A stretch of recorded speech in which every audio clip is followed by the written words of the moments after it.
Me Nitu স্টার্নিওল থেকে নিতু চৌধুরী বলছি। তো আজকে আমি আমার পাখি সম্বন্ধে কিছু বলতে আসছি। তো এটা হচ্ছে আমার বাজিগার পাখি। এখানে 2 পেয়ার আছে, 1 পেয়ার ডিম দিয়েছে।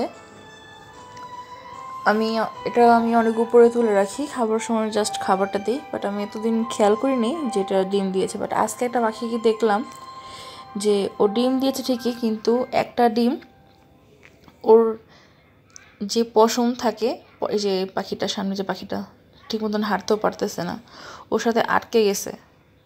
কিন্তু তখনও ডিমটা ফাটে নাই, কিন্তু তারপর ওর সাথে এটা আটকে গেছে। আমি খুব ট্রাই করতেছিলাম এটাকে ছুটানোর জন্য, বাট পারতেছিলাম না। ওরা তো অনেক চঞ্চল পাখি হয়, সহজে ধরাও যায় না, আর ধরতে গেলে কামড় দেয়। কামড়ের ভয়ে হলেও ওকে ধরতে যাইনি আমি। তো ভিতরে আরও ডিম আছে, আমি ইসের মধ্যে দেখলাম, চারের মধ্যে দেখলাম যে আরও 2টা ডিম আছে।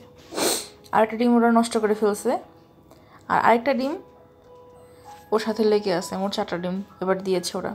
কিন্তু আমি বুঝতে পারতেছি না যে অ্যাকচুয়ালি পাখিটার খুব কষ্ট হচ্ছে, ফিমেল পাখিটার খুব কষ্ট হচ্ছে। ডিমটা ওটার সাথে আটকে আছে, উপরে উঠতে পারতেছে না, ও ঠিক মতো হাঁটতেও পারতেছে না, ওর খুব হাঁপায় গেছে। এই যে 2টা ডিম ভিতরে, আরেকটা ডিম নষ্ট করে ফেলছে, ওরাই নষ্ট করে ফেলছে। আরেকটা ওই পাখির সাথে আটকে আছে। এখন আমি কিছুতেই বুঝতে পারতেছি না এটাকে কীভাবে আমি খুলবো। অনেক ট্রাই করতেছি, বাট ও এখানে সেখানে লাফালাফি করতেছে। ওই যে ও ঠিক মতন ওই যে সাথে দেখা যায় নাকি আমি বুঝতে পারতেছি না, বাট ওটা ওর সাথে আটকে আছে।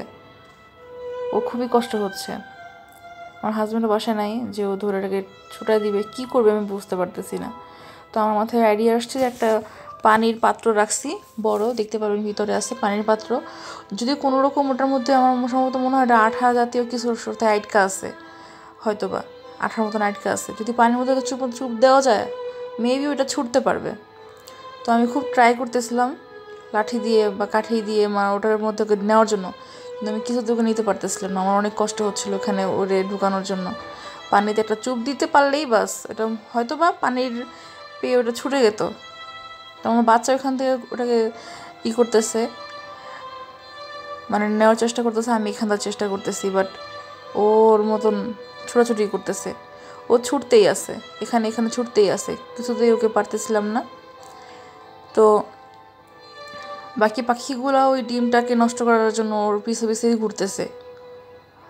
ওই যে দেখতে পারতেছেন ডিমটা, দেখা যায় নাকি আমি বলতেছি না, কিন্তু ওই যে ডিমটা ওর সাথে আটকা আছে। আর এভাবে মানে ও করতেছে, চলাফেরা করতেছে যাতে ডিমের কোনো সমস্যা না হয়। মা তো মাই, ঠিক না? দুনিয়াতে মার মতন কে হয় বলেন? তো ও খুবই ট্রাই করতেছে যাতে ডিমের মধ্যে কোনো প্রবলেম না হয়, ডিমের মধ্যে যেন কোনো ব্যথা না পায়, ডিমের মধ্যে যেন কোনো বাড়ি না খায়। এরকমভাবে ও একটা ঠ্যাং উঁচা করে হাঁটতেছে, খুঁড়ায় হাঁটতেছে। কিন্তু এখন আমি কি করবো? আমি তো হেল্পলেস। আমি বেসিক্যালি ওদের কামড় খুবই ভয়ানক কামড়, অনেক ব্যথা লাগে। আমার বাসায় বুয়াও ছিল না যে আমি বুয়াকে দিয়ে ওটা ধরে ওটা বের করে নিয়ে আসবো এখান থেকে। তো এখন অনেক ট্রাই করার পর আমি ফাইনালি ওকে পারছি পানির মধ্যে চুপ দেওয়ার জন্য। হ্যাঁ, আমি পানির মধ্যে ওকে চুপ দেওয়াইছি। চুপ দেওয়ার কিছুক্ষণ পরে দেখি ডিমটা ছুটে গেছে। ওই দেখতে পারতেছেন ডিম? হ্যাঁ, এই তো ডিমটা, এই যে ডিমটা ফাইনালি ছুটে গেছে। কিন্তু ও খুব হাঁপায় গেছে। ও এখানে জিরাইতেছে, ওর হাজব্যান্ড ওকে খাওয়াই দিতেছে, মুখে করে খাওয়াই দিতেছে, আপনি দেখতে পারবেন। ফাইনালি আমি ছুটাতে পারছি। ওর যে কষ্টটা হয়েছে না, মানে কি বলবো, অনেক কষ্ট হয়েছে। এটা ওর পেট থেকে জিরাইতেছে, নড়তে পারতেছে না এখান থেকেও। আর এই যে ওর ডিম, তো হাজব্যান্ড এই বউকে খাওয়াইতেছে, খাওয়াই নাই না, খাওয়াইতেছে। তো এই তো পাখিদেরও তো জীবন আছে, তাই না? তো আজকে এই পর্যন্ত, সবাই ভালো থাকবেন। আসসালামু আলাইকুম।